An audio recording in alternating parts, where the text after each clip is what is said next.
Bismillahirrahmanirrahim. Assalamu alaikum and welcome to Newsroom. I'm your host Umar Khalid. But today is Friday, the 7th of June 2024, and these are the stories that we will be highlighting during the course of the show. We'll begin, ladies and gentlemen, with the Prime Minister's visit to China. We are day 3 of it, and this is the day 2 of his visit to Beijing. He has met with many important leaders, whether it be his counterpart Li Qiang or whether it be other important leaders. Many important aspects of the bilateral relationship between Pakistan and China have been discussed during the course of these very meetings, and of course this is just a continuation of all the meetings that are going to, that have been going on between both the sides, that is the Pakistani and the Chinese side, during the course of Prime Minister Shehbaz Sharif's visit to the People's Republic of China. This and more will be discussed in our first segment. Our second story, ladies and gentlemen, concerns of course what has been going on in Palestine. Today is day 245 of that very conflict between Palestine and Israel. China and Russia both are concerned over the US draft resolution that has been provided as far as this Gaza ceasefire is concerned. On the other hand, also there seems to be some kind of a positivity that is emanating because of this peace proposal, because the US is pressurizing or pushing this time for this proposal to be passed. What are the different aspects or details of this proposal? Why are Russia and China so concerned about it? This and more will be discussed in our second story. Then we are going to talk about China's lunar probe that has transferred samples from the moon. China's Chang'e 6 probe has transferred samples that it collected from the moon's far side to a spacecraft in lunar orbit. Yesterday, this was confirmed by Xinhua, that is the state news agency of China. Finally, we are going to talk about the World Food Safety Day that is being observed today across the world. Our President Asif Ali Zardari has emphasized on the importance of ensuring food safety. This year's the theme is Food Safety, Prepare for the Unexpected, and it serves as a reminder of the challenges that we face in safeguarding our food supply. This is going to be lineup for today. Let's begin with our first segment, and that concerns Prime Minister Shehbaz Sharif's visit to the People's Republic of China. This is his day 3. He was in Shenzhen before, then he went to Beijing yesterday, and today both his days have been in Beijing. He has met with many important leaders, and many important memoranda of understanding and agreements have been signed these 2 days in Beijing. Today also there were important memoranda of understanding that was signed between the two sides, and of course both the Prime Ministers were there to witness the signing of these MOUs and these agreements. We've been joined by 2 guests. Let me introduce them to you one by one. My first guest is Zhu Xin. He is a CGTN reporter, joins us all the way from China. Thank you very much, Zhu, to have joined us. And our second guest is Zia Bandle. He's a leading economist and also joins us online. Zia Sahab, thank you very much to have joined us as well. I'll begin with you, Zhu. How do you view our Prime Minister Shehbaz Sharif and his entourage's visit? This is day 3, this is his day 2 in Beijing, and you must have been following and covering all the different aspects of his visit and all the different meetings that he has had with the Chinese leadership as well. How do you feel all these visits are contributing towards consolidating, towards further strengthening the relations between Pakistan and China? Yeah, as you mentioned that your Prime Minister has been here in China for several days. Actually, this is will be the last day of his stay here in Beijing, and tomorrow that he's scheduled to visit another city in northwest of China's Shanxi. So that's the reason why today we've seen a packed meeting by your delegation. So he met with Chinese President, also Premier Li Qiang, and also the leadership of China's top legislative bodies. So just hours ago, that in the at the Great Hall of the People, the Chinese president also said to the Prime Minister that China stands ready to work with Pakistan to firmly support each other. And this is not stranger to the two partners, because we call each other the iron-clad friends. So this time, the Chinese president called it to build a even closer China-Pakistan community with a shared future in the new era, I quote, and make greater contribution to the regional peace, stability, development, and prosperity. So I would see that as 2 spectacles, because first we have these all-weather strategic partnership, and second, China has now seen Pakistan also as a very important regional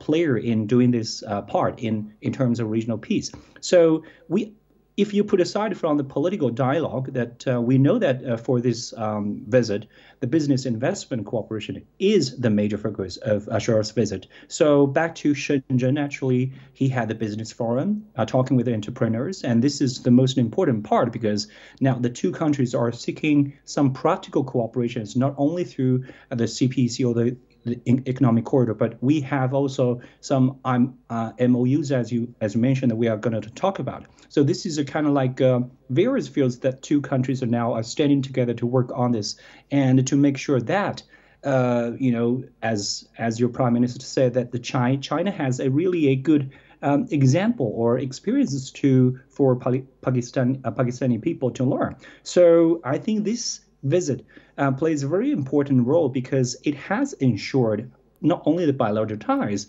but also the visit, the official visit, also show to Pakistani people that two countries after the COVID we can come together back and we can get the economic on a faster track in terms of various fields of cooperation. Kindly stay online with us, Zhu Jiaxin. We have also gotten Zia Bande Sahab, who's a leading economist online. Zia Sahab, thank you very much to have joined us. Our Prime Minister met with his counterpart, the Chinese Premier Li Keqiang, who of course received him at the Great Hall of the People. There were delegation level talks that were held, and during these talks the entire spectrum of the relationship between the two countries was taken into context, and both the leaders have noted that the Pakistan-China all-weather strategic cooperative partnership has been characterized by mutual trust, shared principles, strategic convergence. These three principles, mutual trust, shared principles and strategic convergence, how important are these three as far as governing our relations is concerned? Thank you very much. I welcome my counterpart from China also. Since the 70s, Pakistan and China have established a mutual relationship which is based on mutual values and friendship. And with the CPAC, which is a linchpin of BRI, Belt and Road Initiative, it has been a flagship project for us. One thing which we need to understand that it is a state policy. Irrespective of change of the government, China has remained our most trusted friend and neighbor, with whom we can always rely upon for development and obviously on diplomatic support also. Coming back what Mr. Sharif has done over there, he has just reiterated our position out there, that we are there, and Chinese, if you look at their Chinese reception for our Prime Minister, it reflects the same emotions from their side also. But that is one part where we have a good friendship. But the important part is this, that on the ground, CPAC should accelerate. I mean to say the process should accelerate. We need to understand that both the countries' economies are different, their structures are different. And obviously, Chinese is an economy which has been growing for a very long time at a very sustainable high rate as compared to Pakistan.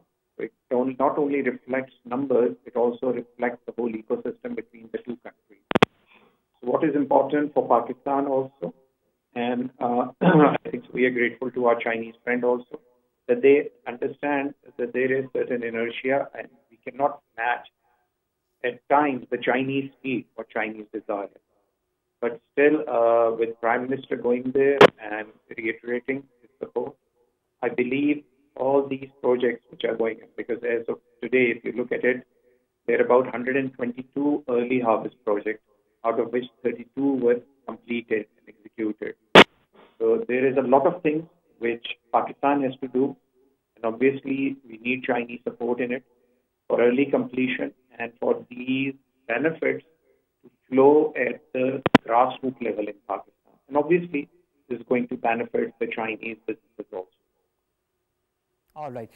Kindly stay online with us, Zia Bande Sahab. Zhu Jiaxin, I would like to understand the Chinese perspective of this important meeting between the two premiers, our Pakistani Premier Shehbaz Sharif Sahab and of course Li Keqiang at the Great Hall of the People. From a Chinese perspective, how do you see this meeting?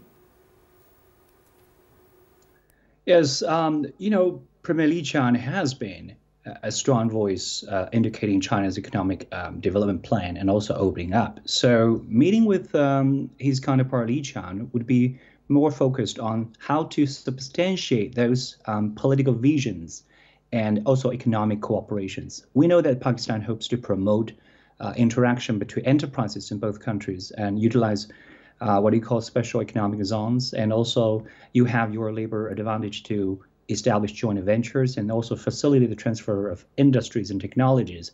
So I think the significance of the Belt and Road projects and also the economic corridor for Pakistan's infrastructure development and also economic growth now has been more apparent.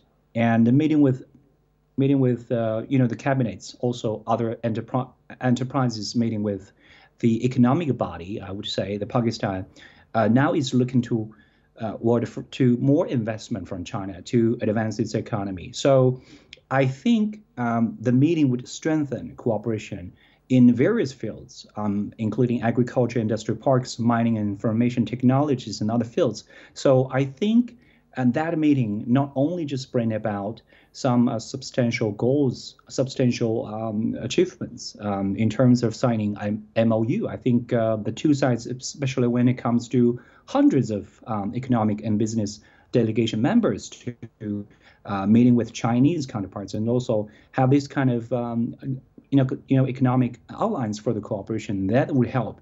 And we can see that in months or in years to come, that we can see more and more high-level exchanges between the two business world for both countries. Yes. Well, Zhu Jiaxin, when you look at the MOUs that were just signed after the meeting between the two premiers, and of course I shared with you a list and you have that as well, there are 22 or 23 MOUs and agreements that have been signed, whether it be film co-production or news and information exchange, or between our television channel PTV and China Media Group, procedures regarding third-party participation in CPEC Action Plan for Implementation of 2022 Industrial Cooperation Framework, protocols for surveying, mapping and geoinformation in scientific and technical fields, study on energy efficient management systems, also cooperation in anti-monopoly, letter of intent for workshop on capacity building in the field of governance, and the list goes on. These are a lot of important agreements and MOUs that have been signed. What is, in your point of view, what is the importance of these MOUs that are in very diverse fields? Well, first and foremost, I wanted to express the pleasure and honor to be part of the China Media Group, now working with your network, because this is not only about people-to-people exchange and telling stories about each other and just to tell the rest of the world what we're doing and what we're going to do, but this is also showcase our solidarity, and because this MOU could be the guideline to further agreements on various fields, as you mentioned, arrays of areas, including transportation, infrastructure, and health, and even water, and also other socio-economic development. So now I think both countries are so determined to their commitment to enhance cooperation in sectors to build this kind of deeper mutual interest, and then paving a further way for extensive collaboration and also shared progress. So I just wanted to say this is kind of a show of solidarity for both leaders. They wanted to we know that they wanted to protect the Chinese citizens working on those projects for the CPEC. So this is also the sign for this two leadership to show the rest of the world, show to our people that we are now working this out. And I think this is a huge benefits for various sectors for both countries. I hope and I wish and I'm sure that it is going to be opening a new chapter as far as our relations are concerned. Zia Bandle Saab, during the meeting between the two premiers, Li Qiang as well as of course our own Premier Shehbaz Sharif Saab, there is not only a reaffirmation of the unwavering support on core issues and this continued commitment and support for CPEC, but there also is the commitment to protect CPEC from all the detractors and adversaries. also the timely completion of all the ongoing projects under the CPEC. How important are all these resolves, whether it be protection of the Chinese, whether from and all projects of CPEC from all kinds of detractors and adversaries, whether it be the timely completion of the projects, whether it be the safety and security of Chinese personnel. How do you see this resolved? Because our Prime Minister has time and again during his visit in China reiterated these very things, whether it be in Shenzhen, whether it be in Beijing. Actually, now the time has come when we have to see it in a very serious manner, because up till now the major projects were done by Chinese state-owned entities. What we need mid-tier Chinese companies coming here and working on the ground and taking advantage of this infrastructure development and all these power projects also, whatever Chinese have done for us. For that, security becomes the utmost part. In the 9 years period since 2015, when this project has started, China has invested about $1.5 trillion worldwide in outward investments. Chinese have become the major investors in the world, outward investors. And if you look at CPEC, the CPEC and the investment which has come in, it's a small part. So that's 1.5 trillion. Much of the money obviously is driven by state-owned entities from China, but there's a lot of big Chinese private investors. So what the government has to see that we have to think out of box, that how can we attract this mid-tier Chinese companies. We did talk about Gwadar also, that we want to develop Gwadar as a focal point for as a transport hub and the shipment hub for the Western China. But what is today is important that till that thing materializes, we need to attract Chinese companies to come there and take advantage as a free port out there. It's not necessary that they use that road-only route for the shipment of their products or their output. But they can also use it by ships also. I mean to say, we already have an international airport coming up and things are coming. So what is important that we make that a pilot project where we secure Chinese over there and make some good projects which are coming from the private sector. Once that private sector projects come up as a show, we can showcase to others also. So we can attract investment inside the country where might be government have some difficulties for attracting private mid-tier companies due to security issues. So we can start with Gwadar, and we just focus on Gwadar to attract people over there and give them every incentive, these Chinese companies, so that they can create businesses for us and they make money out of it.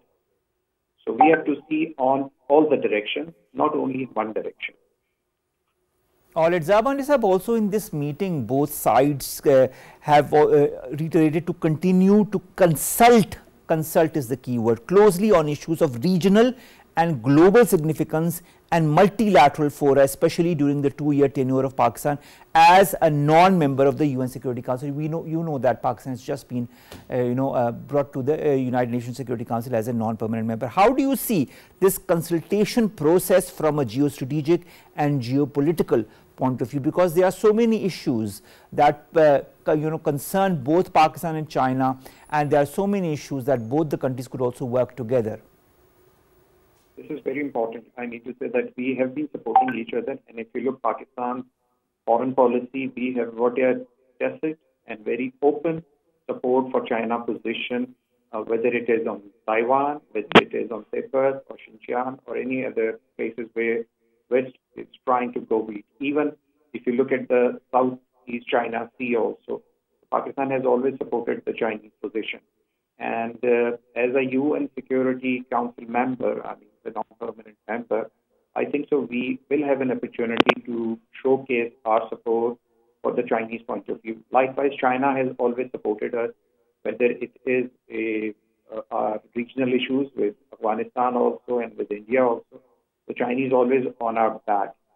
So it is important that I need to say, to be very frank on this, I don't think so there is a lot of divergence of views between the two countries on the foreign policies of each other. So what is important? Yes, this will remain a part of mutual consultation, which even happening today, even without saying this, Both the countries are consulting each other and taking common positions on most of these foreign policy issues which affect both the countries. So it is going to continue, the same journey is going to continue, which is being done before in the history also of the country. All right, Ziya Pandey Sahab, thank you very much to have joined us. That was Ziya Pandey, leading economist, talking to us about the tangent of Pak-China relations in the context of the visit of our Prime Minister Shehbaz Sharif Sahab to the People's Republic of China, where he has been spending quite a number of important days meeting with important personalities and of course highlighting Pakistan's points of views as far as CPEC and other important issues is concerned. Zhu Xiaoxin, I'd like to understand the meeting between our Premier and Mr. Zhao Leji, who is the chairman of the Standing Committee of the National People's Congress of China.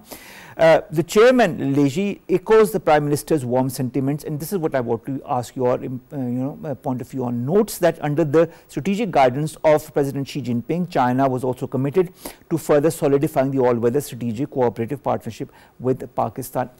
I'd like to understand the Chinese version of the all-weather strategic cooperative partnership with Pakistan, and B, how do you feel as now part of the China Media Group and also understanding the complete Chinese perspective as far as its cooperative relationship with Pakistan is concerned? How can this all-weather strategic cooperative partnership that we talk time and again be further solidified?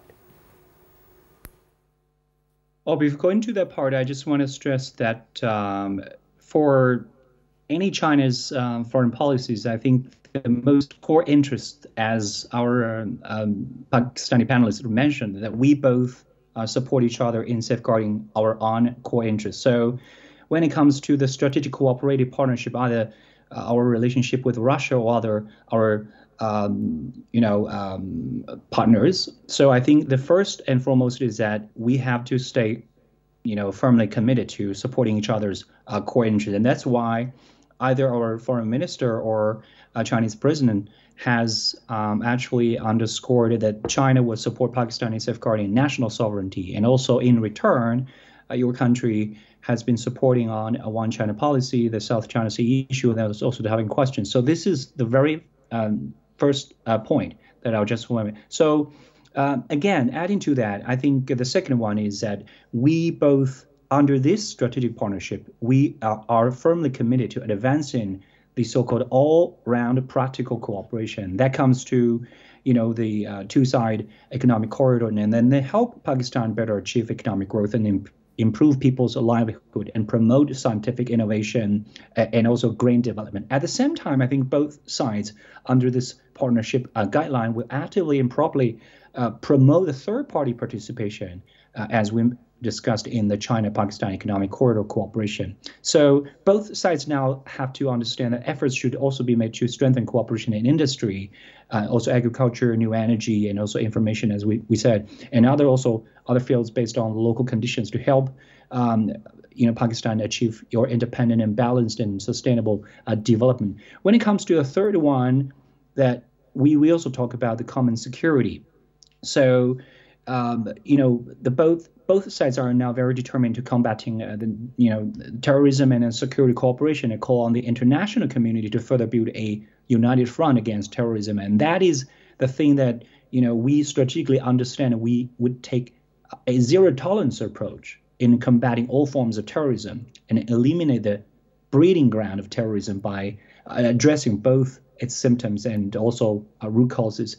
And the last but not least, as you mentioned about the UN role of Pakistan. So we also stay firmly committed to upholding international fairness and justice. And I think both Pakistan and China are committed not only to matters that concern them, but also to regional and global matters, because both have a convergence of views as far as regional or important matters that pertain to the world are concerned. Zhu Xiaoxin, thank you very much to have joined us all the way from China. I'm sure we'll be continuing our discussions on many important topics in the future as well.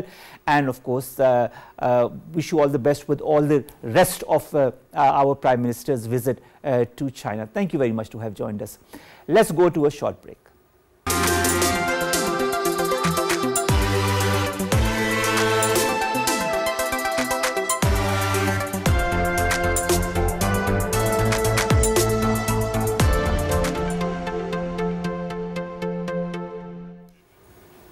Our second segment, ladies and gentlemen, concerns day 245 of the conflict between Palestine and Israel.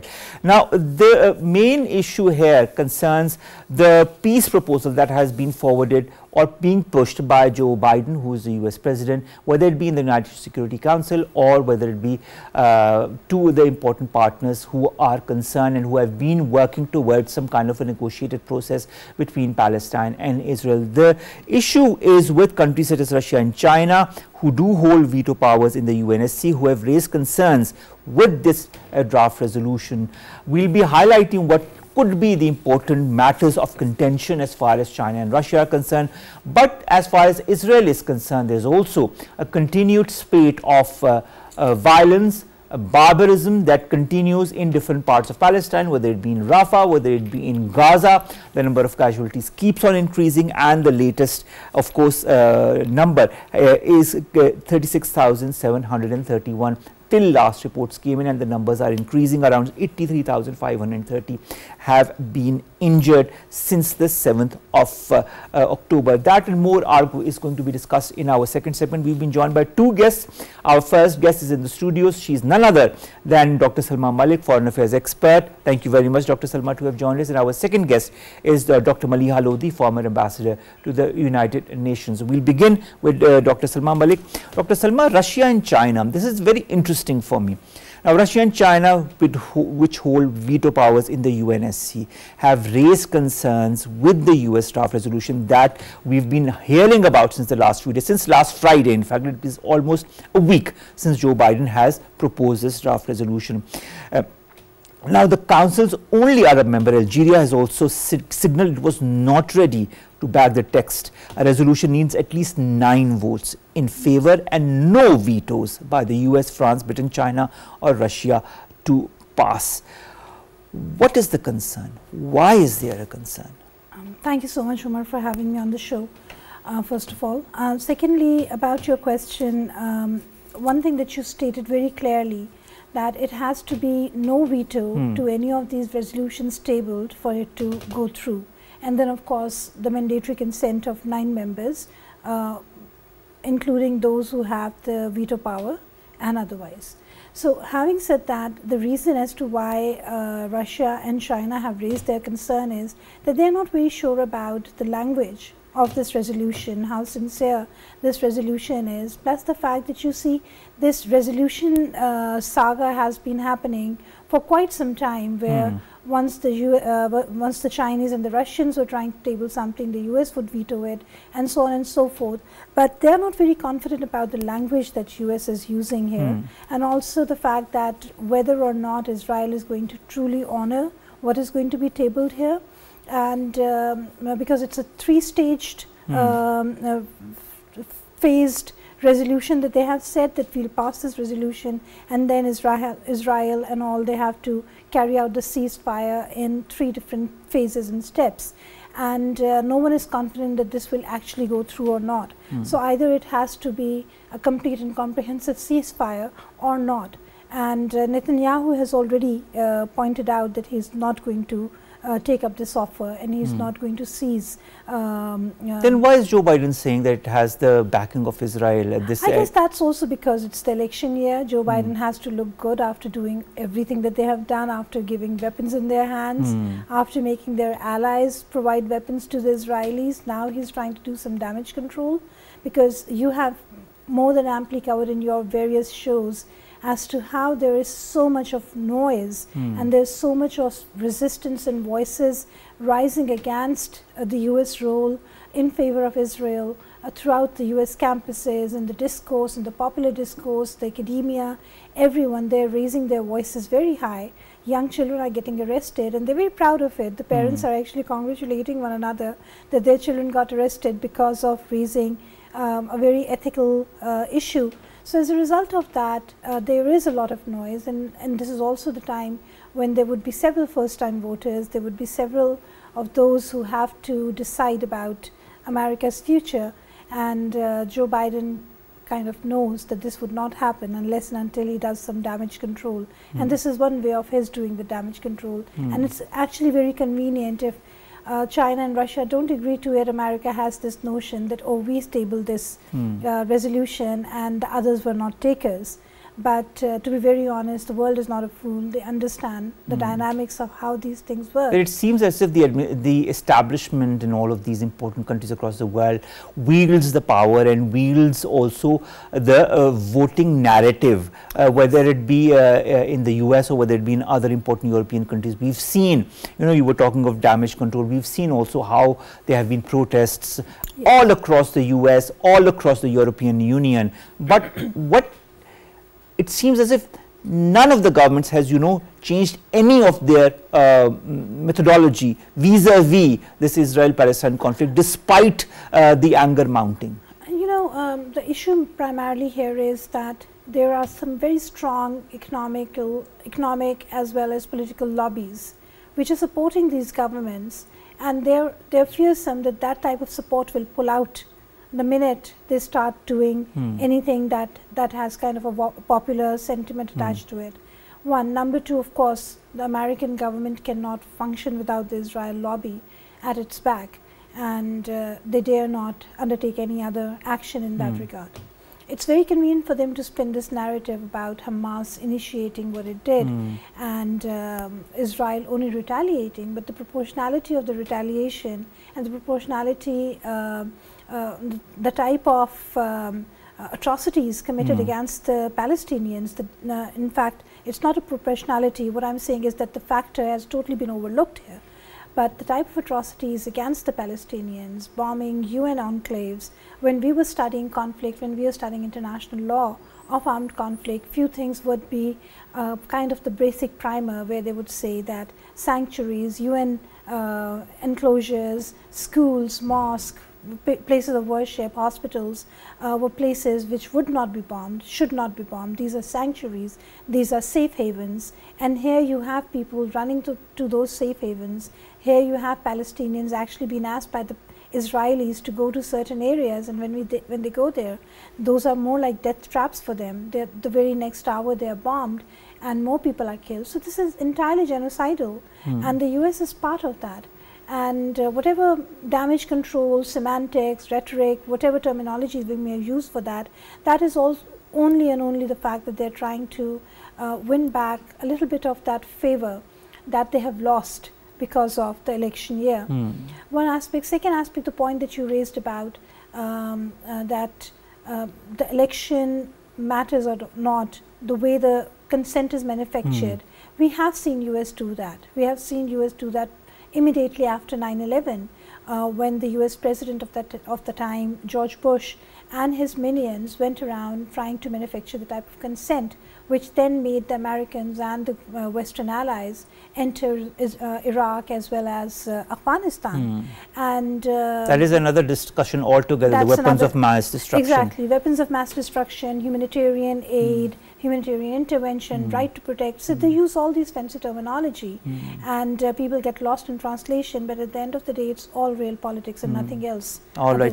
Dr. Salma, let's talk about Russia and the UNSC. Now, Russia has proposed amendments to this US draft text. It includes calling upon both Hamas and Israel to accept the proposal and demanding an immediate, unconditional, permanent ceasefire respected by all the parties concerned. Also, Moscow wants the draft to stress that the phase 1 ceasefire, because of course, as you said, it's a 3-phase ceasefire, will remain in place as long as negotiations continue on the phase 2 of that ceasefire, reflecting remarks made by Biden last week. Will these amendments be accepted, or will the issues, the political or otherwise, between Russia and the US come in the middle of such proposals? You see, number one, there is this acute lack of sincerity when it comes to having peace in peace for the Palestinians. Basically, the US is speaking Israel's language. They're doing what they're doing, but Israel has already chucked this proposal out of the window. They have totally rejected it, whereas Hamas, it's a one-pager resolution, the draft one. Hamas is still mulling over it, and they're just trying to figure out whether they should approve it or not, or whether they should work on it or not. Those who are backing Hamas, those entities, they're also in negotiation with the US.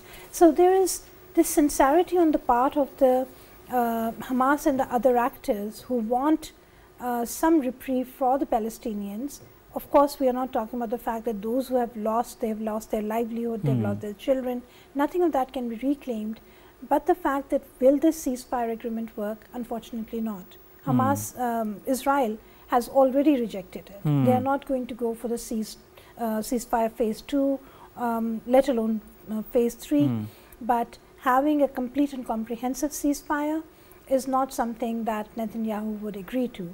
And he has already said it to the effect. So it's not even going to enter the second phase of negotiations. All right. Dr. Maliha Lodhi joins us online. Dr. Maliha Lodhi, thank you very much to have joined us. Dr. Maliha Lodhi, what is the, why propose such an agreement when you know that is ultimately not going to be accepted, when this even a second or a third phase are not going to be implementable, especially because of the attitude of Israel? Do you feel the US and its agreement that it is proposing to the UNSC is because of election concerns that it has, or are there other geostrategic concerns? I think the U.S. has made an effort, but I think the effort has not been well thought out. You're right. They should have known before circulating this draft, one, whether Israel accepts the ceasefire. Secondly, would Hamas agree to something which is not a permanent ceasefire and an end to the war in Gaza, which is what Hamas has said all along. Plus, they did not consult, obviously, the Chinese or the Russians, or even the Algerians. I mean, the Algerians are the ones that are representing the Arab and the Muslim group in the Security Council. So when you say, why did the U.S. do this? I guess they may have thought that they can steamroller something like this, which clearly they can't. And you're right to also invoke election politics. Maybe they want to be seen to be doing something. But at the end of the day, you know, this is dead on arrival, frankly. This resolution is dead on arrival. What about the different other countries that are really pushing for some kind of a deal to happen, whether it be a joint statement by foreign ministers of Egypt, Jordan, Qatar, the Kingdom of Saudi Arabia, the UAE, saying that it is important to deal seriously and positively with the proposal, whether it be many other countries that have time and again been wanting to have some kind of a negotiated ceasefire, at least temporary, between the two sides. Do you feel there is going to be no outcome whatsoever because A, of the belligerent attitude of Israel, does not want to accept any kind of deal whatsoever until and unless it is in its favor, or B, are there other factors at play? Look, there are two things here. First of all, Israel is continuing its brutal military assault in Gaza on Rafah. As you know, yesterday, a day ago, a strike on a UN school killed 40 people, mostly women and children. So that's one aspect. The other is Israel is clearly not agreeable to a permanent and enduring ceasefire. So, I mean, what is this all about then? I think the United States is playing around. It's showing a lack of commitment, a lack of seriousness, but it only wants to be able to demonstrate that it is doing something. The sad part is that the war has entered the 9th month. Over 36,000 people have been killed. Palestinians have been killed in a genocidal war. And yet the United States fails to put pressure on Israel to end this war. I think that is the tragedy of this whole conflict. All right. Thank you very much, Dr. Maliha Lodhi, to have joined us, to have given us your point of view as far as, you know, this proposed ceasefire agreement that the U.S. pushing to pass between Israel and Palestine. Dr. Salma, elections for the European Parliament usually focus on issues such as cost of living, farm policies, climate change, EU's migration policy. But this time Palestine is heading all the other concerns. How you know, the EU politicians are addressing Israel's war on Gaza, violence in the occupied West Bank, future of Palestine has become this central theme about this political discourse and the voters' choices in the 27-nation bloc for these European Parliament elections. Is this going to affect these elections? If so, will the outcome of these elections be favorable for the Palestinians? It's a funny situation because owing to the anti-Semitic perspective and the policies the European countries have, especially with regards post Nazi Germany, they're in a fix. They have a vibrant population which does not agree with what Israel is doing, yet they in principle have to support Israel because that's their policy, and that's how the entire Europe is functioning. So how much would that actually affect the Palestinian cause? I unfortunately don't really have a very optimistic perspective on that. It's not going to be much. I think most of Europe's concern is partly that there could be flight of humans towards Europe, and how do you preserve that? Is a lot of other that is a similar concern that other countries in the region also have. So I think the concerns need to be more on a humanitarian level, on stopping this, on having a ceasefire, and also to let Palestinians claim their land back, the land that has now been taken and of course completely destroyed by Israel. Thank you very much, Dr. Salma, to have joined us all the way. Dr. Salma, Foreign Affairs expert, joining us in the studios. Kindly stay online here, in the studios just for 2 more minutes till I finish the show. And let's come to our last 2 stories very, very quickly. The first is about the Chinese probe that has moved the samples from the moon to the spacecraft. We have talked in the past as well about the China's Chang'e 6 probe that was picking up samples to bring it back from the far side of the moon in order to understand how that far side of the moon operates, and of course the different methodologies of it all. Now these samples have been collected and have been given to a spacecraft in lunar orbit, and now after receiving the samples, this spacecraft is going to fly back to the Earth with an expected landing on the 25th of June. If successful, China is going to be the first country to ever return lunar matter from the far side of the moon that permanently faces away from the Earth. Finally, ladies and gentlemen, today is World Food Safety Day. It's very important, and we need to understand what food safety is all about. World Food Safety Day is marked annually. This day was established by the United Nations General Assembly in 2018 to draw attention and inspire action to help prevent, detect and respond to public health threats associated with unsafe food. And this happens across the world, whether it be in the developed or in the developing world. The unsafe food is something that we need to cater to and highlight, and also work towards in order for any public, any strata of the public, whether it be in developing world or the developed world or the developed world, to have access to clean food in order to prevent them from all the kinds of diseases that they do get because of this. With that, ladies and gentlemen, we come to an end of today's newsroom. We'll see you inshallah on Monday with news story segments that pertain to us, you in Pakistan. Have a wonderful weekend. Allah Hafiz.